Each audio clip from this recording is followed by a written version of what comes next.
See, a framework is something that you utilize step by step. I'm going to share with you 3 steps for you to be able to bridge the gap into what it is that you know is destined for you. But in order for you to do that correctly, you need to listen to my words. I would highly recommend sharing this with your mama. Save the damn video, do the things with the buttons. Here's 3 questions that your brain is always asking at every second of every moment. Has always asked this question, will always ask these 3 questions. First question is what am I going to focus on? Second question is, what does this mean? Third question is, what am I going to do? It looks like this. Usually you wake up and your brain automatically is trying to find the thing to focus on, which is usually riddled with worry, fear, and doubt. So then what ends up happening is your mind, after it finds that thing, says, what does this mean? It says, oh my gosh, I'm not safe. I'm not going to have enough money. The person's not thinking about me. My business is plummeting, whatever it is for you. And then after that meaning comes, what am I going to do? And that, my friend, is called masculine energy. Now, there's 3 patterns that your mind likes to go to after those 3 questions have been answered. The first pattern is, am I focused on what I have, or am I focused on what is missing?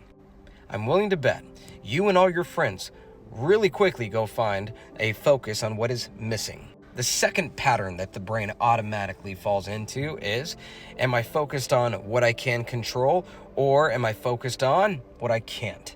I'm willing to bet that majority of you watching this video don't just focus on what's missing, but you focus on what you cannot control. And then the third pattern that people fall into is, am I thinking from my past? Am I thinking from the present? Or am I thinking about my future?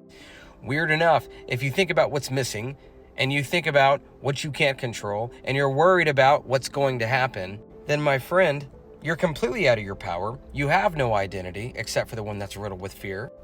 And then through that focus, you manifest the exact worry, fear, and doubt that you focused on.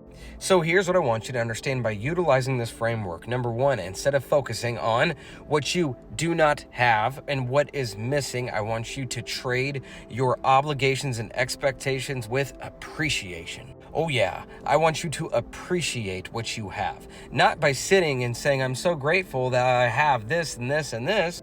The fact that you actually have a consciousness to be able to become aware of your mental patterns and habits, and then be able to have the consciousness to select, choose, and decide to do the opposite thing. See, aren't you getting this? Listen to me. Instead of focusing on what is missing, instead of focusing on what you do not have, and instead of focusing about your future or your past, how about you anchor yourself in this present moment? You marry yourself to this present moment. You become so infatuated and attached with what